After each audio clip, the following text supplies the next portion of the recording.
Boa noite. Voltamos, Diego. Boa noite. Tudo bem? Voltamos depois de um bom tempo, hein?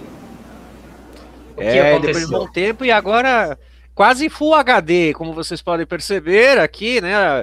Eu sou a mesma pessoa, mas a minha imagem, quanto à diferença, ah, aconteceram várias coisas, né? A vida que vem, a vida que vai, mas estamos aí, né, Felipe? Eu sei que você foi escalado aí pro Vasco, então não deu muito Sim. tempo também de jogar bater bola aqui com a gente, né? E Então, o Diego, para quem não sabia, ele não é amarelo. Era a qualidade da imagem. pois Bom, é, eu então, tava essa numa aqui é a sitcom dos primeira. Simpsons. Essa aqui é a primeira de uma série de programas que têm sido organizados aqui pelo Núcleo Anarquista. Tu vai participar, outras pessoas vão participar também.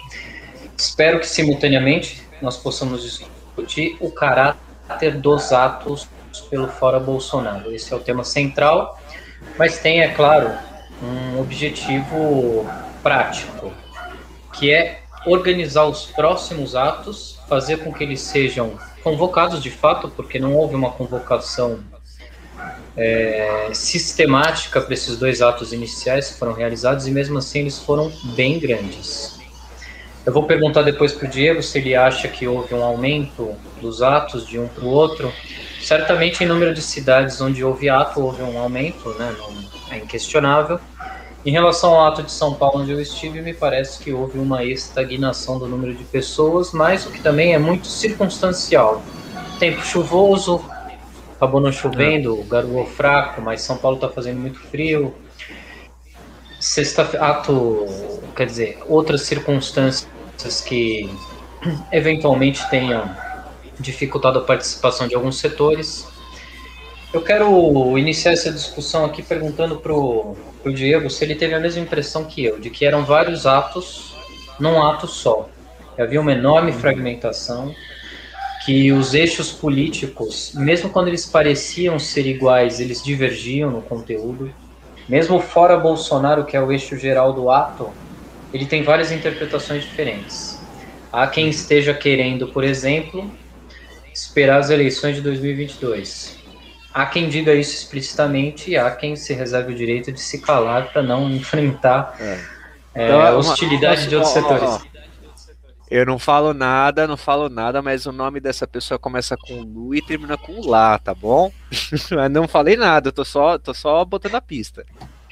Existem setores Bom, que estão apostando no impeachment, o que também é uma saída é, que é problemática porque os apoiadores do presidente presidem as duas casas do Congresso Nacional, Rodrigo Pacheco, o Senado, Arthur Lira, a Câmara dos Deputados, e até os ministros do STF que fazem oposição, como Lewandowski, auxiliam o governo quando é necessário. Ele agora uhum, concedeu um habeas corpus para o Pazuello não depor na CPI. é.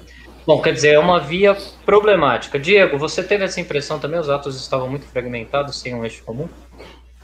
Olha, então, boa noite, boa noite. Então, acho que aqui a gente vai desdobrar, então. A primeira coisa é, você levantara antes na apresentação, estava mais cheio ou mais vazio? Eu acho que é o seguinte, estava mais cheio, e isso, embora não, nada. Tava mais cheio, e uma das coisas que indica que estava mais cheio é que a polícia militar resolveu não divulgar a contagem de pessoas, né? Isso me chamou muita atenção, né? A polícia, você vai ver nas notícias da Folha, do Estado, a polícia não quis falar o número de estimativa, e a polícia é sempre a primeira a falar, né, estimativa de participantes. Então, a primeira coisa é por que raios a polícia não quis falar? Obviamente é porque o número foi muito maior do que o anterior e maior ainda do que essa motociata, esse fiasco, esse flop do Bolsonaro. Agora, quanto a estar cheio ainda dentro do tema, bem, eu tenho a impressão de quem estava no chão da fábrica, né? Porque eu fui lá também. Eu tenho a impressão de que ela estava mais cheia, porém a gente não consegue, ou melhor, não estava tão nítido que estava tão cheia, porque houve menos espaçamento entre os indivíduos. Na manifestação passada, você tinha trechos da Paulista que eram tomados, né, porque a Paulista fechou, enfim, mas nesses trechos tomados, muitos deles tinham vazios, tinham vácuos de pessoas. Né? E dessa vez não, dessa vez até os espaços onde não havia muitas pessoas, ainda assim havia número significante para você olhar por si e falar, uau, tem gente aqui. Então, eu tenho a impressão que a impressão que se dá de não ter tido tanta gente é mais por conta de que o espaço ainda era o mesmo, é o mesmo trecho da Paulista, e os espaços que estavam mais vazios no ato passado estavam menos vazios desta vez. E eu tenho a plena certeza de que conforme avançarem os novos atos, vai ser cada vez maior. Ainda dentro desse tema, quanto à organização, bem, eu acho que, por um lado, é bom que não haja uma organização central, né, porque a organização central a gente sabe que acaba monopolizando a pauta de discurso e, querendo ou não, tem aquele partido com a estrela no peito que vai querer ser a cabeça de chapa de qualquer birosca que acontecer. Então, um ponto que eu acho positivo dessa não centralização é que você não tem um monopólio do discurso. Um outro ponto que eu acho bom dessa não centralização é que neste momento que nós estamos tendo, é importante que, eu sei que é um discurso um pouco surrado essa coisa do, precisamos ir primeiro pela democracia e depois pela esquerda ou os caralho, mas de fato eu tenho que concordar nesse ponto. Essa é uma hora que tem que ter o maior número de pessoas na rua, independentemente do espectro político. Tá? Então, ex-bolsonarista, na minha opinião, é bem-vindo. Pessoal, o eleitor palhaço do MBL é bem-vindo também. Eu não vou tacar um ovo na cara dele. Pode ser que depois eu dê risada e aponte para ele quando ele estiver de costa. Mas assim, esse tipo de pessoa tem que estar ali. Mais para frente, isso, desde as discussões bolcheviques da vida, desde as revoluções de esquerda da vida, a gente tem que aproveitar essa massa. Porque tem que aproveitar o ponto em comum que há. Porque, enfim, estamos num momento político onde, eu estou até de repente adiantando a nossa pauta aqui, mas estamos num momento político onde só haverá algum tipo de movimento, algum tipo de pressão para o Lira levantar o cu dos processos ali daquela cadeira, quando já se tornar inegável a expressividade popular. A grande mídia já está movendo a agulha nesse sentido. Luiz, você sabe que eu vi o Merval Pereira falando que tem que tirar o Bolsonaro. Quando você ouve o Merval Pereira e o Carlos Sadenberg, que são dois, né, rentistas do caralho, quando você ouve esses dois caras falando, de fato, temos que remover este... Aí você fala, bom, realmente, a grande mídia está começando a mudar a agulha política dela. Mas isso é um outro papo. Então, enfim, respondendo, estava mais cheio, sim. A gente só não tem a perspectiva disso, a visão disso, porque o espaço físico é o mesmo, porém, quando você está lá embaixo, você vê que é mais gente.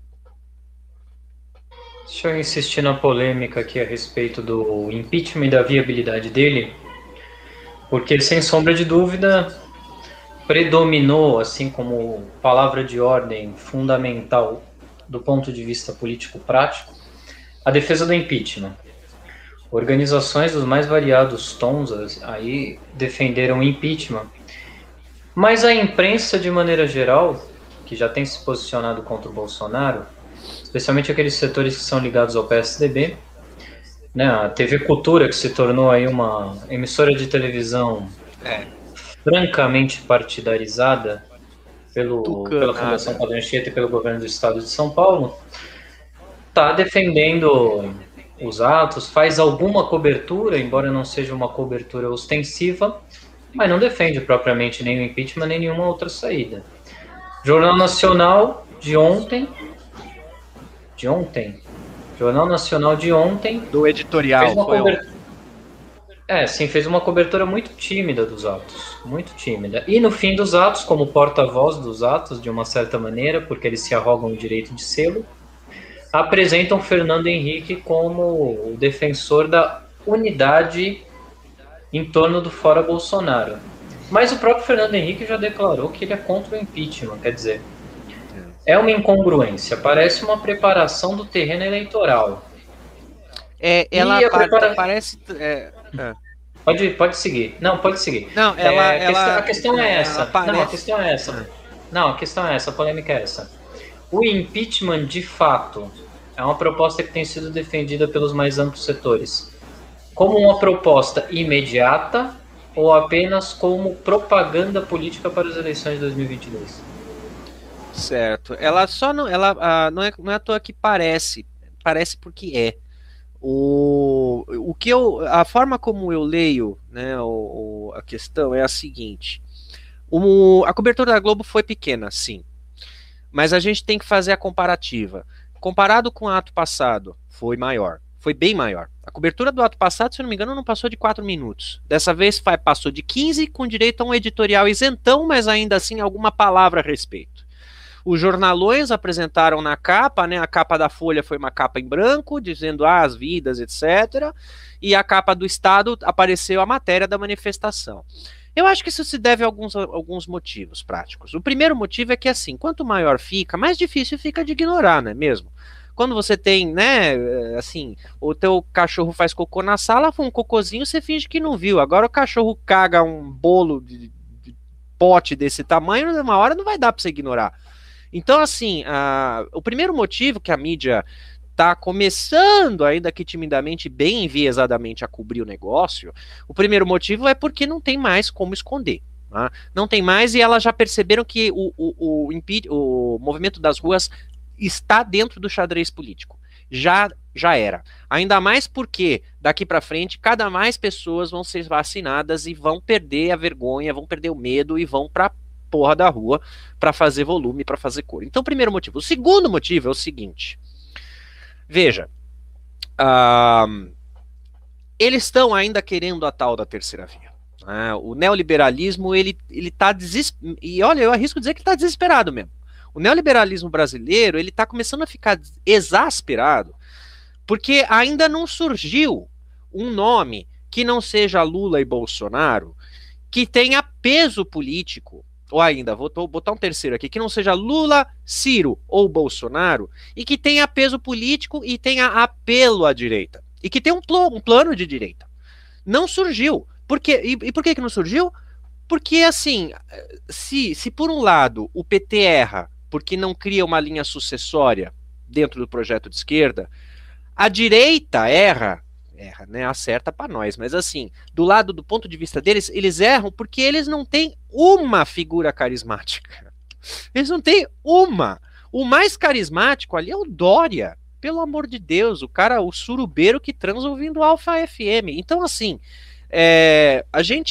o outro motivo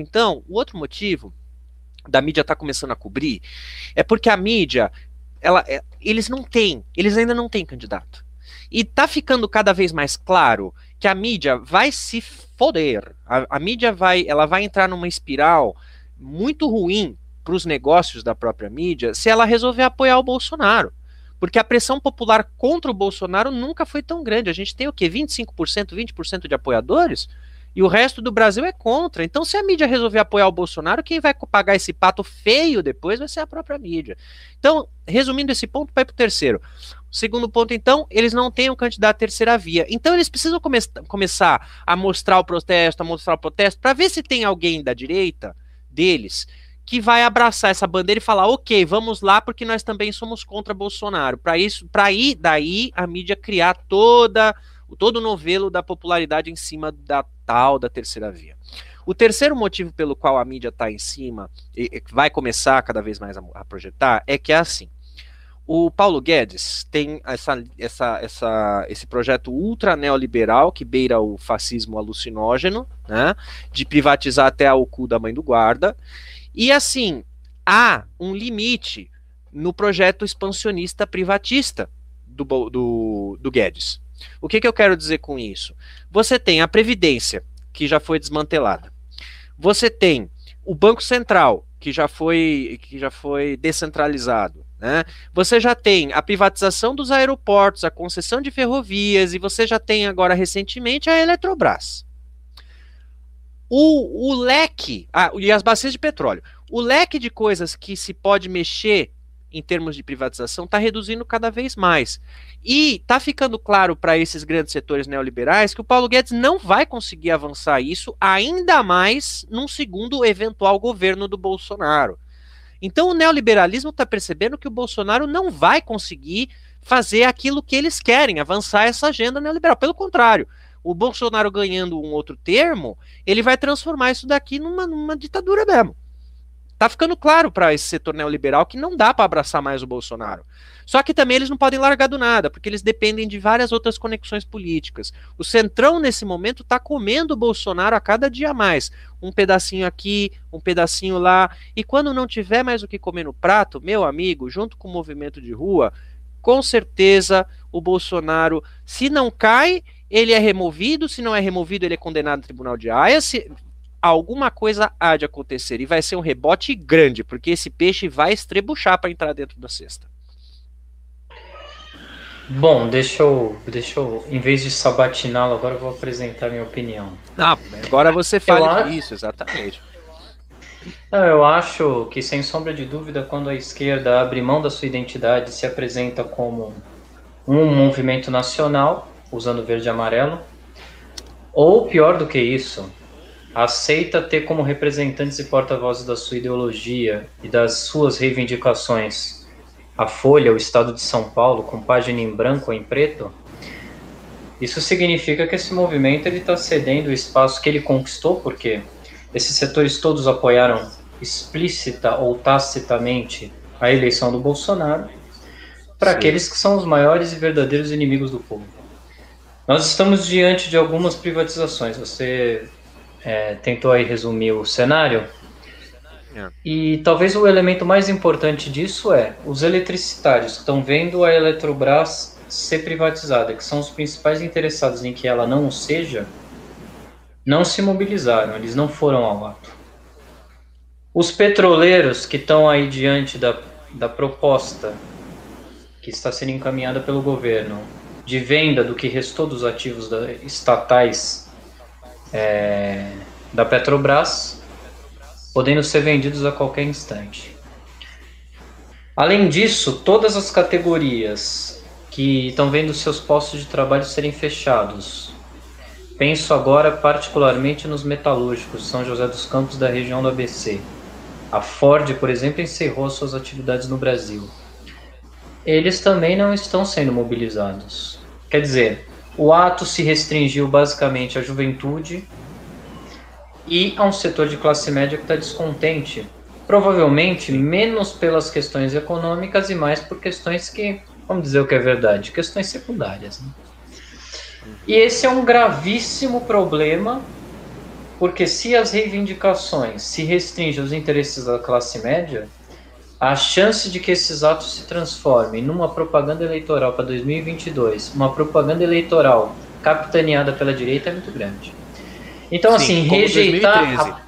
2013. Só uma coisa, só deixa o adendo aqui. Assim como 2013. Eu espero que a esquerda tenha aprendido alguma coisa com 2013, porque se não houver uma coesão de pauta, e se esses filha da puta não sentarem numa mesa e resolverem fazer a coisa, né, com uma face, aí o que você tá falando vai se concretizar. A direita vai pegar essa pauta aí e fodeu. Você me leva a um outro patamar da discussão, que é o impeachment não pode ser a palavra de ordem dessa pauta. Não pode ser a reivindicação central. Por quê? Isso seria subordinar o movimento não pode ser popular. A central. Não pode ser a central, mas deve ser uma das pautas. Não pode ser a central e nem deve ser uma pauta. Veja, o movimento popular não controla o parlamento. E o parlamento, além disso, ele tem uma maioria favorável ao Bolsonaro, que elegeu os 2 presidentes, como havia sido dito. Mais do que isso, ele conseguiu aprovar todas as propostas e medidas de relevo que ele quis aprovar. Se nós, que fazemos parte e tentamos organizar o movimento, abraçamos as reivindicações da direita, nós desnaturamos o movimento popular. Na verdade, perde até o sentido a ida às ruas. Porque é exatamente o que a imprensa faz. A imprensa não quer dar voz às ruas. Ela quer capitalizar essa movimentação popular para benefício próprio. Na Paulista, muita gente me disse, eu não vi pessoalmente, não sou testemunha ocular, que estavam sendo distribuídas bandeiras do Brasil gratuitamente para os manifestantes. É uma tentativa clara de descaracterizar o ato. É claro que o PCdoB e a UNE fizeram por sua própria parte, se travestiram de brasileiros, tentando, claro, sem sombra de dúvida, auxiliar essa frente ampla. vamos ter uma coisa em mente. A Globo não fez o menor esforço para tirar o governo Bolsonaro do poder. Não fez o menor esforço. E aqui uma discordância que eu tenho em relação à sua avaliação, pelo menos me parece um desacordo. Veja, a direita está muito satisfeita com o governo Bolsonaro. O que a direita não quer é se comprometer com esse discurso do governo Bolsonaro, porque ela teme se chocar contra as massas. Sim, manter e nós, o Bolsonaro... nós... Não, manter o Bolsonaro até o fim do mandato é o sonho de ouro desses setores. Por isso, Fernando Henrique Cardoso e todos os que assinaram aquele documento, basta. Vamos incluir aqui o PSOL e depois abrir um capítulo à parte. O PSOL assinou o documento. Alguém vai dizer, mas a minha fração não assinou. O presidente do PSOL, Juliano Medeiros, e a figura pública número 1 do PSOL, Guilherme Boulos, e a figura pública número 2, ex-PSOL, agora PSB, Marcelo Freixo, assinaram o documento. Ponto. Final, é isso. Eles assinaram um documento e no dia seguinte, muitos dos que assinaram o documento se manifestaram contrários ao impeachment. Quer dizer, isso daí é uma mostra clara de que eles estão aí preparando as eleições num terreno tétrico de 500 mil mortes. Esse é o grande problema. Acho que o movimento... Só para terminar, isso eu já passo para você. O movimento não pode, não deve de jeito nenhum defender a pauta do impeachment. Isso é uma coisa totalmente equivocada. Ele deve defender o fora Bolsonaro imediato, e aí os meios vão depender da força que esse movimento tiver para empurrar o governo para fora. E o impeachment traz um outro problema, que é a sucessão presidencial. Vai, Diego, se você quiser discorrer sobre esse tema, se quiser iniciar outra discussão aí, fica à vontade. Maravilha. Sim, eu vou falar a respeito do seu comentário e eu vou introduzir um outro. Veja, nós concordamos. É engraçado, que nós já faláramos isso em outros vídeos, né? A gente discorda concordando e concorda discordando. É de interesse, sim, do neoliberalismo e do grande capital que o governo Bolsonaro termine o mandato dele. É de interesse, por quê? Porque até o último segundo eles vão tentar tirar o máximo do Estado. Né? E ainda tem o Correio, tem os Correios. Eles querem pegar os Correios.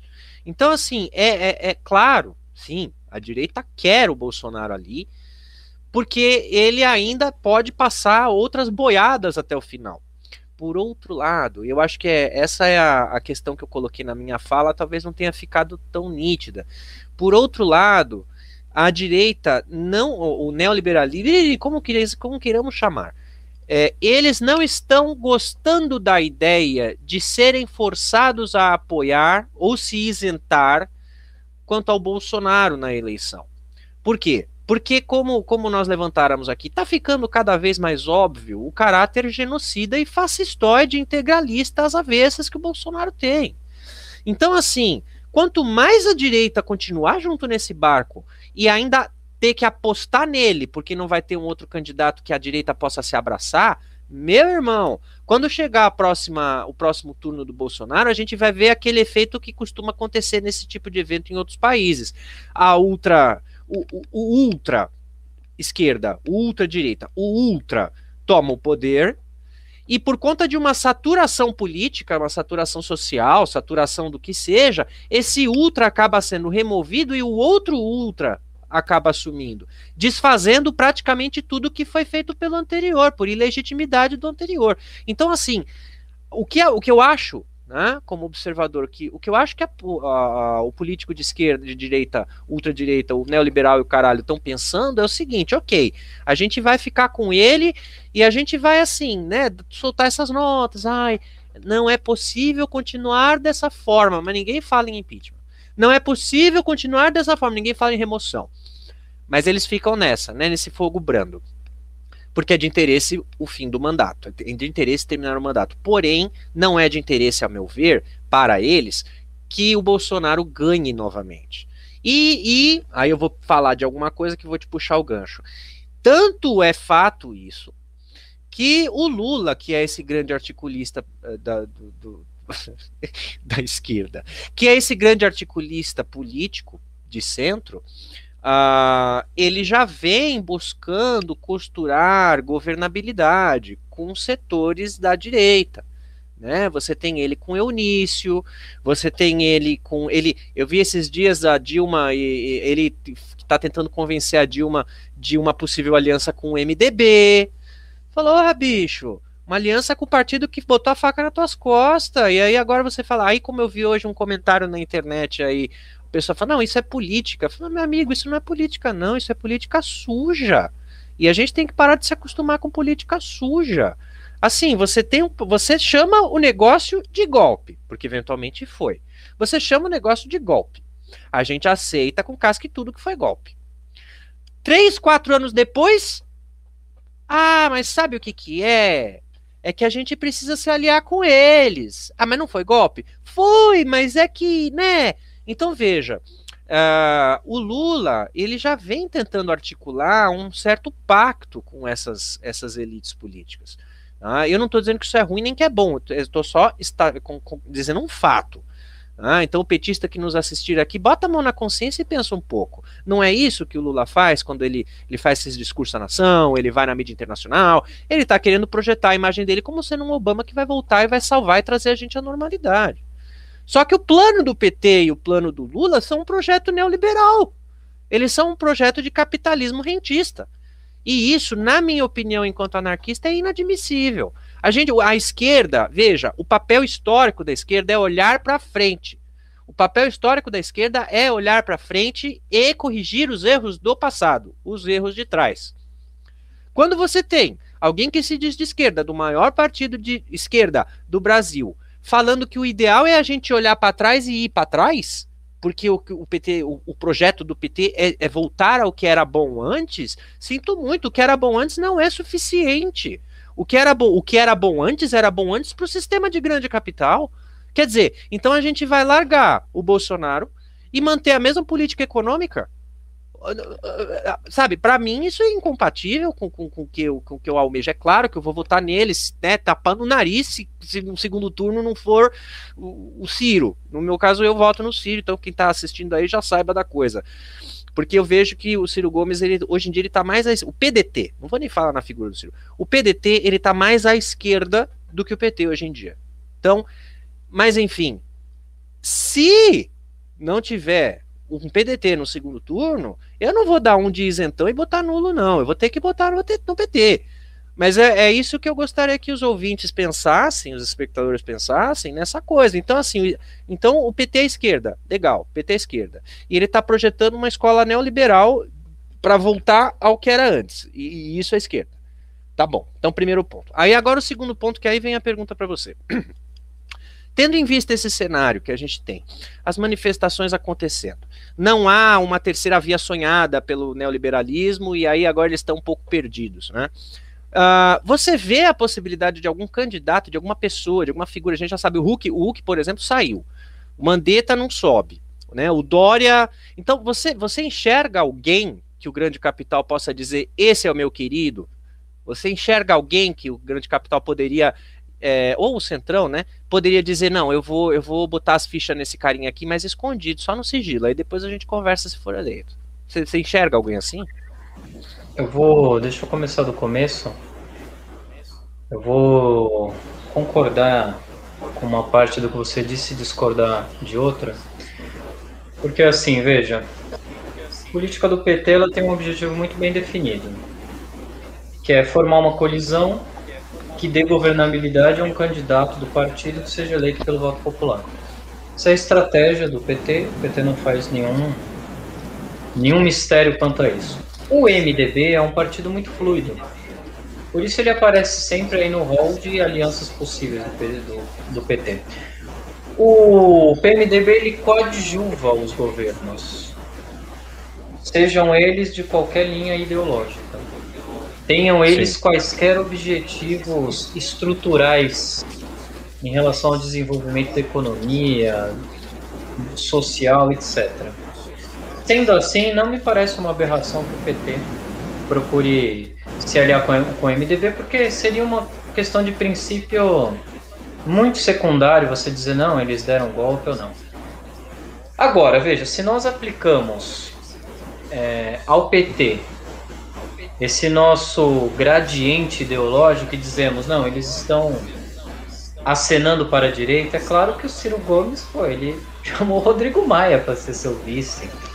Josué de Castro e Benjamin Steinbrück nas últimas eleições. É uma coisa totalmente sem sentido, na minha opinião. É claro que o Ciro Gomes é um representante dos bancos internacionais, da Fiesp, da extrema-direita, e ele se apresenta como um candidato com outro perfil e cariz, único e exclusivamente para roubar votos do PT. A burguesia não está nem aí para o Ciro Gomes. O Ciro Gomes vai ser ou não vai ser presidente, tanto faz. Não é o caso do Lula. É diferente. Quantas bandeiras do PDT tinha no ato? Vamos lá, vamos falar. Vamos falar o que é verdade. Tinha 2 bandeiras do PDT pequenas. E não sei nem dizer se esse PDT apoia o Ciro Gomes, porque tem a ala brisolista do PDT que é radicalmente contra o Ciro Gomes. O neto do Brizola, inclusive, se filiou ao PT. Ele saiu do PDT, eles não aceitam o Ciro Gomes. O Ciro Gomes dividiu o partido e fez o que já era uma tendência que já tinha se tornado. O PDT teve 2 candidatos no segundo turno das últimas eleições que apoiaram aí, das penúltimas eleições que apoiaram abertamente Bolsonaro. Mas o PDT é um partido totalmente desforme. Mas, veja, é um partido de direita. Um partido de direita que só por isso aceitou o Ciro Gomes. O PDT, se ele teve alguma coisa de esquerda, foi quando em 1982 lançou o Roger Ferreira como candidato a governador de São Paulo, em 1982, e o próprio Brizola, que era um nacionalista. Fora isso, os grupos dos 11, no Rio de Janeiro o PDT é um pouco diferente, mas o PDT em geral é um partido de direita totalmente adaptado ao regime. Só uma coisa. Pode haver outro candidato, além daqueles que estão sendo ventilados? Pode, mas me parece muito difícil. Parece muito difícil por quê? Porque já se tem investido muito tempo na viabilização desses nomes que estão sendo cogitados. Quer dizer, a imprensa está expondo o Luciano Huck participou desse evento recentemente para discutir o Brasil em Harvard e no MIT. Quer dizer, com o objetivo claro de promover sua candidatura, participou de debates públicos aqui no Brasil também. Tem criticado o Bolsonaro, que ele mesmo apoiou nas últimas eleições. Mas você sabe que ele já retirou a candidatura dele.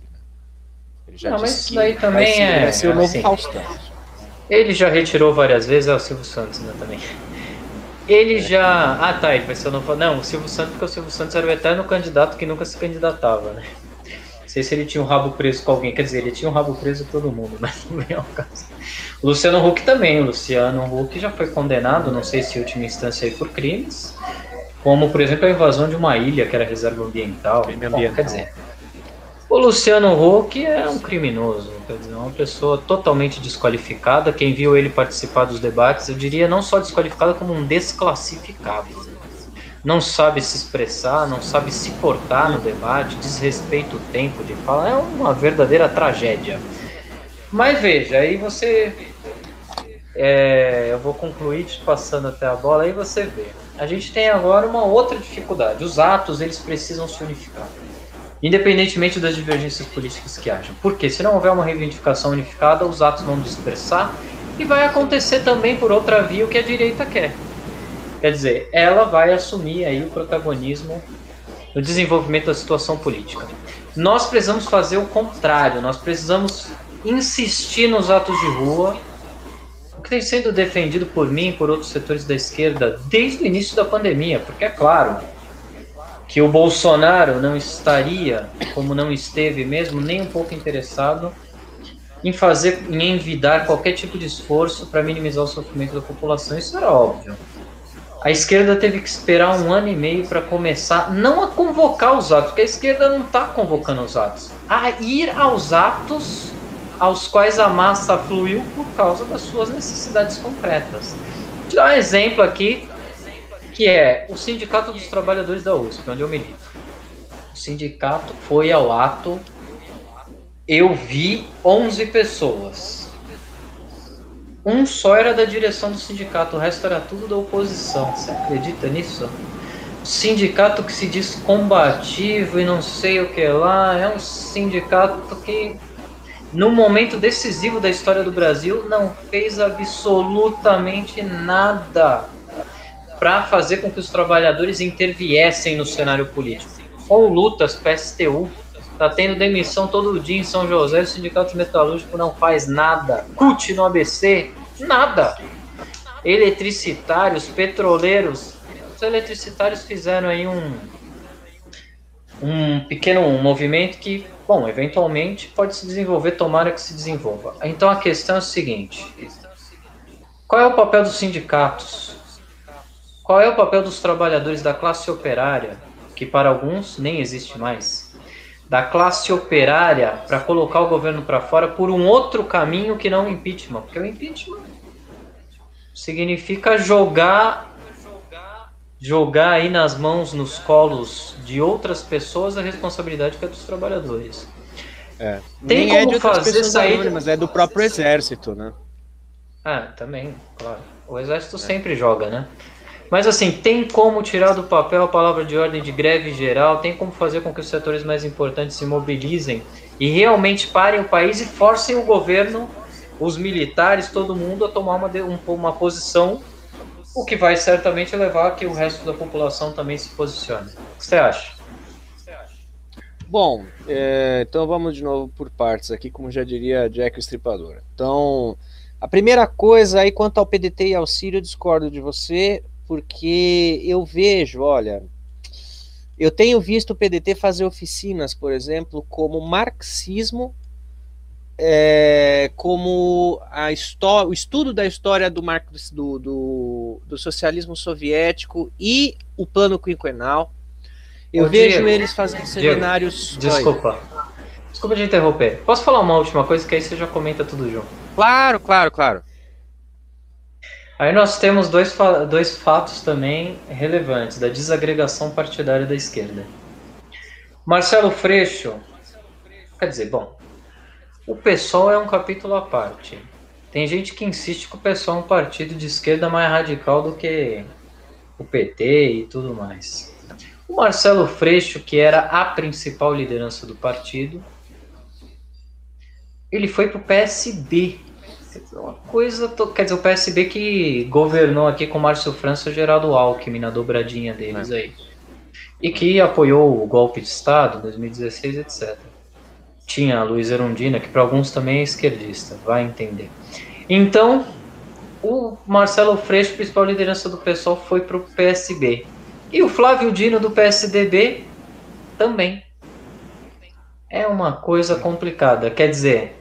Esses partidos todos que estão aí no ato, fazendo confusão aí, tentando formar essa frente ampla com a direita, não seriam também de direita? É uma boa pergunta. E é bom que você deu esse gancho, porque aí eu vou fazer um comentário sobre todos eles aqui, que tem pertinência.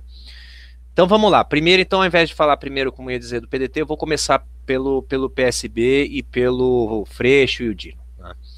Olha, de novo, isso daqui tem nome e sobrenome. Nome é Luiz Inácio, sobrenome é Lula da Silva. Tá? Uma das principais razões, a meu ver, pelo que eu acompanho das falas deles, e eu assisto bastante coisa aqui nesse tempo de pandemia, fico muito tempo vendo live, né, vendo fala, lendo o texto deles mesmo. O que eu enxergo do cenário é o seguinte: o Freixo e o Dino vêm há quase um ano defendendo a tese de que deve haver uma aliança ampla entre a esquerda e a esquerda centro, e há um pedacinho da direita, para que se tome alguma atitude quanto ao Bolsonaro, certo? E os respectivos partidos deles não concordam com essa tese que eles vinham professando. Ao longo do ano passado e desse ano, eles têm tido várias lives, várias entrevistas, vários artigos, com tudo que é gente do espectro do que a gente pode chamar de esquerda, que vai, sei lá, do PT ao, não sei se é o PCO, mas assim, que vai do PT, PCB, PSB, Rede, eles vêm conversando com esse pessoal, tá? E tentando projetar essa tese dentro do partido deles, né, o PCdoB e o pessoal, de que é necessário ceder alguns pontos e para conseguir, e pá. Agora, a gota d'água para que fizesse eles saírem, na minha análise, pelo que eu vejo deles falarem, é a seguinte: o Freixo, ele tem um projeto de se tornar governador. E você quer saber? Eu acho que ele seria um bom governador aí do Rio. O Rio precisa de alguém que não tenha indício criminal, porque, pelo amor de Deus, todos os governadores da última década foram presos, né? Prefeitos e governadores. Então, assim, o Freixo, ele tem esse interesse em costurar uma teia de apoio para se tornar governador. O PSOL não estava interessado em costurar essa teia de apoio. Então, em termos de cálculo político,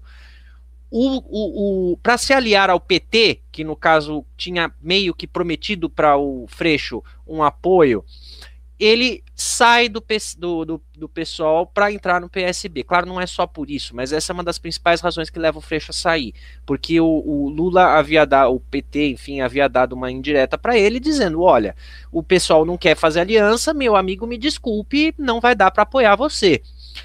Bom, eu vou falar disso mais um pouco daqui a pouco, agora eu vou pular pro Dino. O Dino foi uma história muito parecida, porque o Dino vem pregando esse tipo de costura, esse tipo de aliança com o Lula, e o PCdoB anda meio resistente a isso.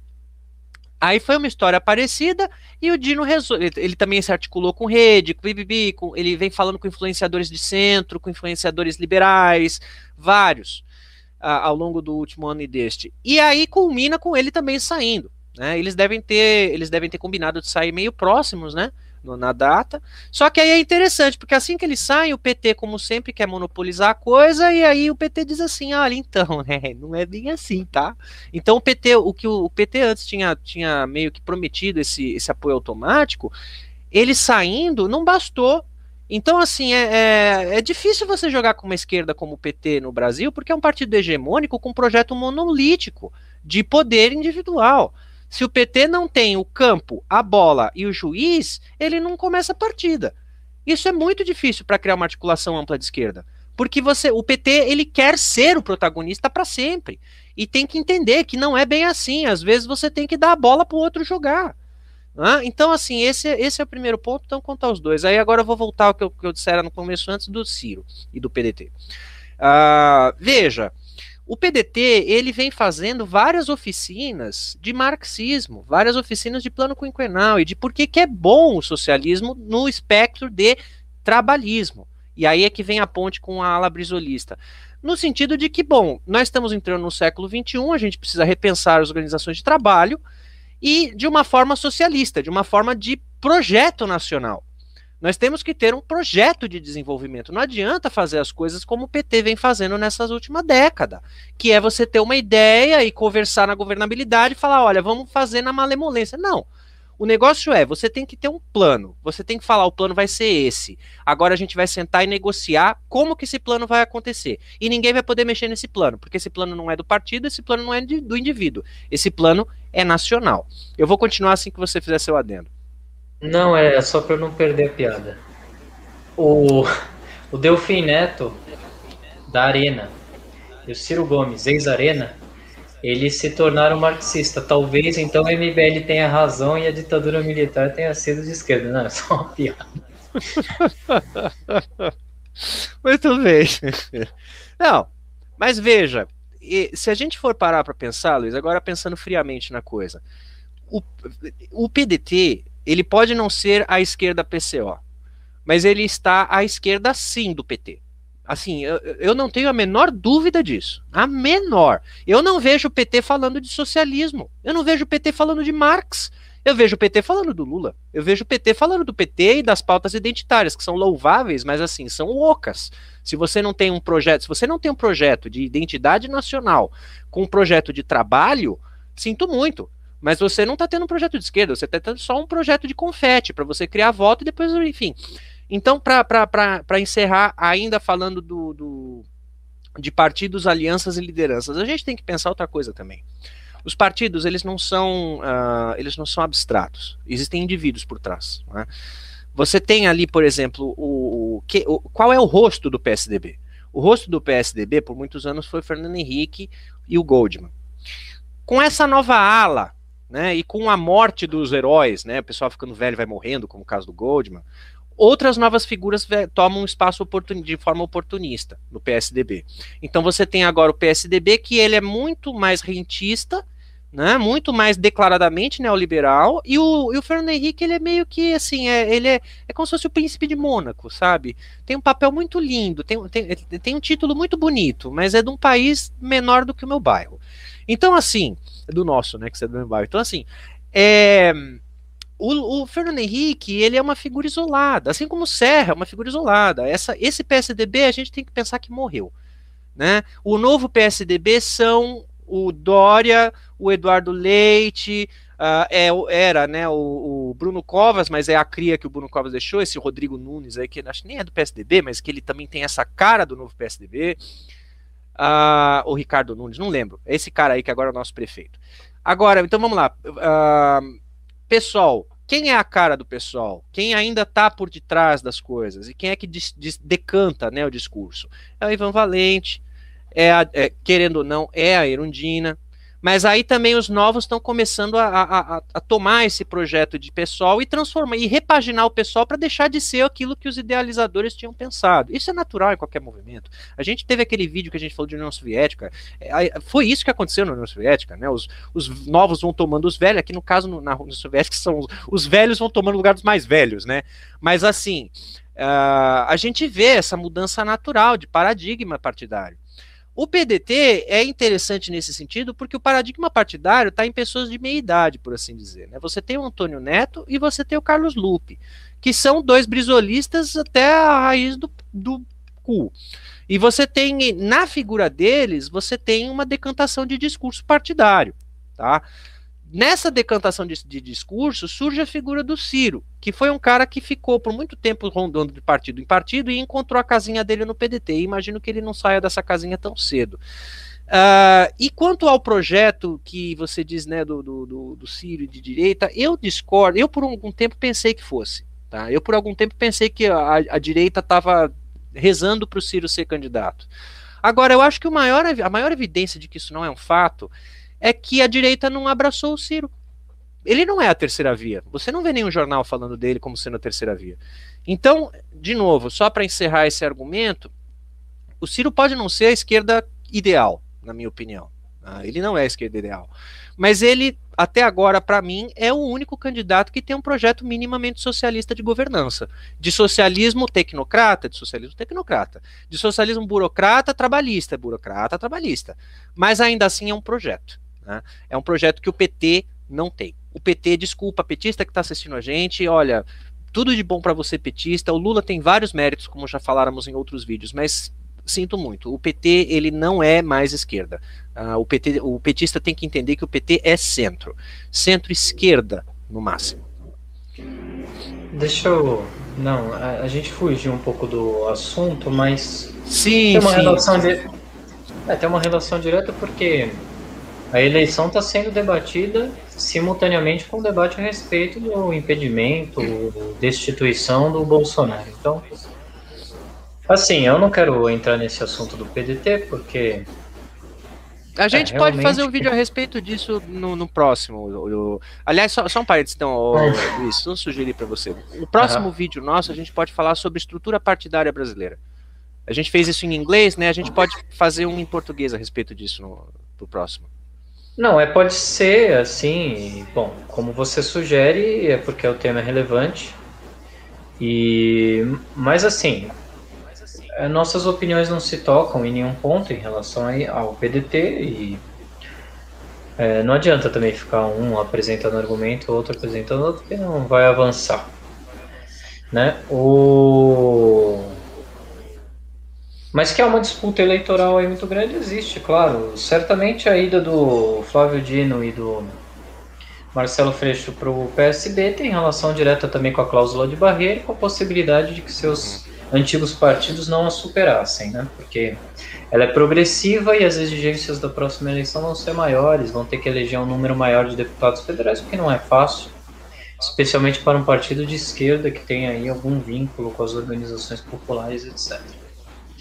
Mas, assim, do meu ponto de vista, isso também não os exime da responsabilidade política de se associarem à direita e tal, mas são questões complexas que a gente pode desenvolver. Agora, eu acho que a gente, para dar assim, um fechamento em relação ao que diz respeito aos atos, Todo mundo tem que fazer concessão quando faz política. Não existe, quer dizer, os políticos que não fazem concessão são sectários e vivem aí à margem dos movimentos de massa. A gente viu aí um exemplo claríssimo disso nesse último ato. Quer dizer, os grupos de esquerda eles não conseguem se entender de jeito nenhum. Quer dizer, é uma guerra. O carro de som do PSTU era uma loucura, sectarismo, era um negócio absurdo. Tinha menos gente com o PSTU do que com o Porsche. Porque realmente aquilo ali é feito justamente... Qual é a ideia do PSTU, me parece? Contrapor a sua política à política dos demais partidos de esquerda. E, ao fazê-lo, eles não o fazem pensando num objetivo pragmático que tenha relação direta com os interesses da população, dos setores que eles dizem representar. É um interesse puramente partidário, quer dizer, isso é uma disputa cega por militantes. E acho que não está funcionando para o PSTU. Todo respeito, não funciona com ninguém. O PCO, por exemplo, que foi um partido que cresceu nessa época, cresceu defendendo bandeiras democráticas. Quer dizer, foi o fato deles terem reconhecido que alguma coisa de errado estava acontecendo em relação aos processos que foram abertos contra Dilma Rousseff, contra o presidente Lula, que os fez crescer. Quer dizer, eles adotaram uma política que outros setores de fora do partido viam como uma política democrática, etc. Quer dizer, como uma política razoável, que dizia respeito não só a eles e aos interesses partidários dele. É claro que dizia também, né? Todo partido tem que pensar em crescer. Diz respeito a outras coisas. Então a gente teve o chamado bloco de esquerda que se formou, que se encontrou na Praça do Ciclista. Rapaz, é uma loucura o discurso ali. Não tem condição nenhuma daquilo ali conseguir agregar alguma coisa ao ato. É um denuncismo à torta e à direita que não reconhece as necessidades imediatas do movimento. Ali não se tratava de... Primeiro que em ato, veja, eu sou muito crítico nos programas, nos vídeos que eu gravo. Mas eu sempre, nos atos, eu sou um dos oradores do carro de som do Sintusp. Sempre tem ato aqui do movimento estudantil, do movimento de trabalhadores, eu sou um dos oradores que mais fala. Eu sempre critiquei nos bastidores aqueles que usavam o microfone num ato, na rua, para criticar outras organizações, pô. Isso não faz o menor sentido. Você está dialogando com a população, querendo defender uma reivindicação comum. A população que passa acha que é uma loucura total, fica totalmente perdida no ato. Não tem como fazer isso, não é ali. Aí tudo bem, ontem teve uma crítica até que eu fiz que... Puta, realmente eu achei que não tinha como. A Uni ficou no meio do ato com as bandeiras do Brasil descaracterizando completamente as reivindicações. Não tinha uma faixa com uma reivindicação da Uni, nada. Quer dizer, ninguém nem sabia do que se tratava aquilo ali, pô. Tava muito difícil. Bom, se alguém quiser me criticar e dizer que eu fui sectário por isso, tudo bem. Mas veja, você tem que tentar estabelecer uma base de diálogo. Todo mundo sabe que os atos têm um eixo comum. É o fora Bolsonaro. Esse é o eixo comum. Como eu disse, ele é interpretado de maneiras diferentes por cada uma das organizações e por cada um dos participantes do ato. Agora, se a gente não estabelecer um diálogo que consiga resolver o problema do eixo dos protestos, eles não vão ter serventia nenhuma. Porque ir à rua simplesmente não resolve nada. Você vê na Ucrânia, quando teve o Euromaidan, aquelas reuniões na praças, não foram só reuniões. Primeiro que não eram atos espaçados, era diário, eles acamparam na praça. Segundo que teve tiroteio, quebra-quebra, enfrentamento com a polícia, enfrentamento com setores que apoiavam o Viktor Yanukovych. Estou dizendo que eu concordo com o Euromaidan, não concordo. Mas assim, ele era um movimento incisivo que realmente pressionava o governo. Os atos, esses dois primeiros atos, não pressionam o governo. Eles dão assim munição para o arsenal da imprensa continuar a criticar o Bolsonaro. Mas isso não vai fazer o Bolsonaro cair. Por quê? Se houvesse um grande deslocamento da base bolsonarista, aí sim. Mas não é isso que está acontecendo. Pelo contrário, se está dando continuidade ao processo de acirramento entre o conflito, entre os dois polos, a esquerda, muito heterogênea, genericamente, e os bolsonaristas. Vamos chamar de oposição, né? Só um parênteses, não dá nem para chamar de esquerda, a gente pode chamar de oposição. Porque tem gente centro... Não, aí eu discordo. Aí eu discordo pelo seguinte. Por quê? Pode ser que se torne isso, é o que eles querem. mas só quem tá na rua é a esquerda. Quer dizer, a direita não tem militância, pô. Mas poderia haver um grande setor de classe média que estivesse na rua, insatisfeito, sem coloração partidária, mas ainda não é assim. Ainda é a esquerda que está na rua. Agora, a esquerda sem programa vai perder essa disputa, claro. Veja, não basta ter um programa. Vai, pode falar. Não, esse negócio do programa é crucial. Eu vou te falar uma coisa de bastidor. Assim, os partidos de esquerda, historicamente, e agora cada vez mais transparente, eles têm um péssimo problema de organização das suas próprias bases. O partido não conversa com a sua base. O partido simplesmente vai e faz. E aí a base, ela vai cegamente defender, ou vai cegamente atacar aquilo que a cúpula do partido disse. A esquerda brasileira é tão desorganizada que eles demoram 2, 3, 4 anos para aprovar uma ficha de filiação. Eu conheço uma pessoa, acho que você conhece essa pessoa também, aí não vou falar o nome, mas ela era da USP também. Ela foi se filiar ao PSOL 2 anos que o pessoal demorou para ver a ficha dela, antes da pandemia. Então, assim, como é que a gente pode exigir, né, que a esquerda seja organizada num ato, se a caralha da base da esquerda não é organizada nem dentro do próprio partido? Isso é grave. Isso é um problema e é um sintoma, porque se a esquerda não consegue se organizar dentro do próprio partido, como é que ela quer se organizar perante a sociedade? Não dá. E aí, tira o chapéu pro PT, porque é o único partido que consegue criar alguma mínima organização. Mas também porque eles estão aí desde sempre, né? Então eles já têm um bom know-how na história. Mas, enfim, é só para fazer o enquadro aí do que você falara. Não, mas agora, agora eu ia falar, Não, agora eu ia finalizar. O fato da esquerda não ter essa organização se dá por conta disso, é um sintoma, porque nem a estrutura partidária consegue se organizar.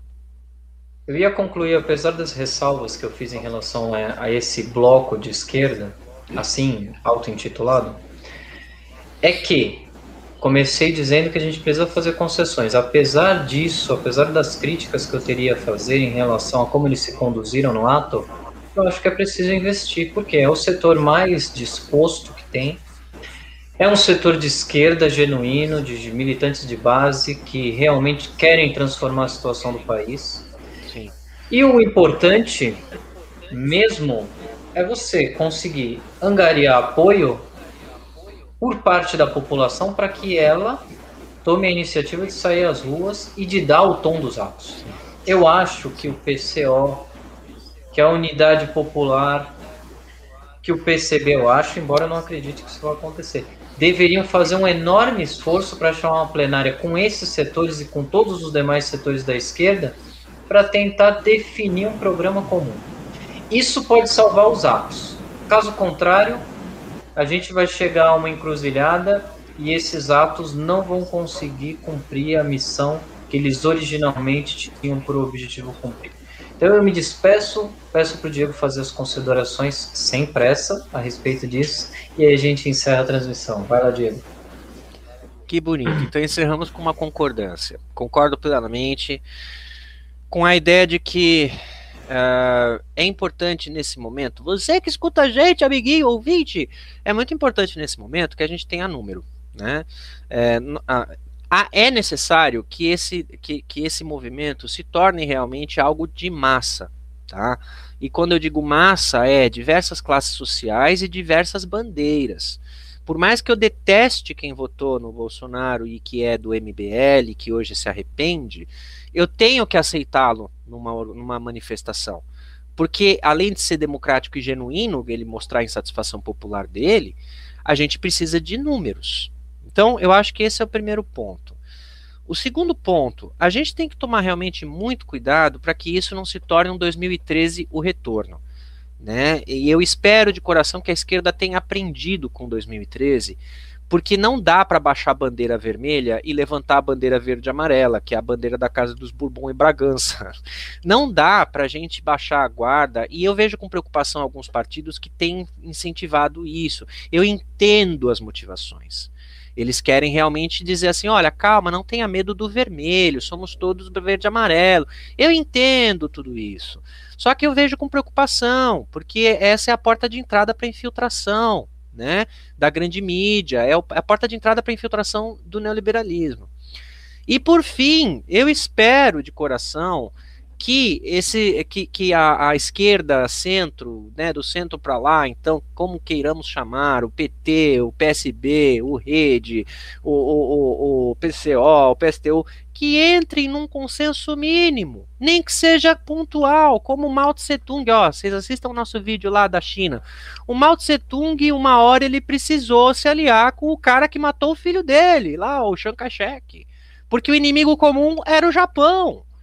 O mal. Então, assim, há momentos do processo histórico que a gente tem que se aliar com os nossos inimigos. E depois a gente briga com os nossos inimigos. Eu acho que nós estamos num momento no Brasil onde, se a gente não se aliar com aqueles que nós não estamos vendo bem, que são os ex-bolsonaristas, que são a direita, se não houver um mínimo de compactuação, nós não conseguiremos derrotar esse grande mal, que é, para dizer com todas as letras, o fascismo integralista brasileiro. A minha esperança reside no fato de que o bolsonarismo, o fascismo brasileiro, ele se resume cada vez a um número menor. Nós estamos na faixa de 20% a 30%. Isso quer dizer que até 30% das pessoas no país são declaradamente fascistas. Tá? Pode ser o velhinho, bonitinho relojoeiro da sua esquina, como é o caso da minha casa aqui. Tem um relojoeiro aqui que é super simpático, mas ele gostaria que os ministros do STF fossem enforcados. Eu já ouvi ele falando isso. Pode ser o padeiro simpático. Mas esse daí, ele é conservador e atávico até na profissão, né? Pois é. Pois é. Então, assim, existe, a gente tem que ter essa clareza, tá, gente que tá vendo a gente?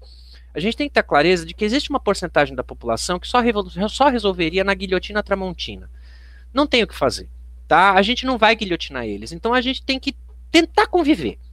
Essa base bolsonarista, ela tá cada vez mais clara, ela tá cada vez mais declarada e ela tá cada vez menor, porque as pessoas vão largando, as pessoas que ainda estão no encanto bolsonarista, que não são fascistoides, elas estão começando a acordar, e antes tarde do que nunca.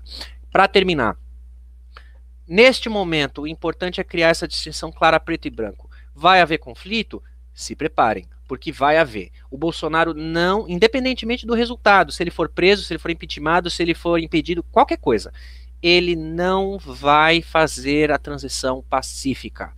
E eu acho que o ponto comum que a esquerda deveria, um dos pontos comuns que a esquerda deveria começar a falar com os seus correligionários é: preparem-se, porque vai ser traumático. 2022 vai ser traumático, independentemente do vencedor. Bolsonaro não vai sair pacificamente. Seja por voto, ele não vai sair pacificamente. Se ele não for eleito, ele não vai sair pacificamente. Se ele for eleito, ele não vai continuar pacificamente. Então, gente, para terminar aqui minha fala, preparem-se. 2022, agora as manifestações são só o começo.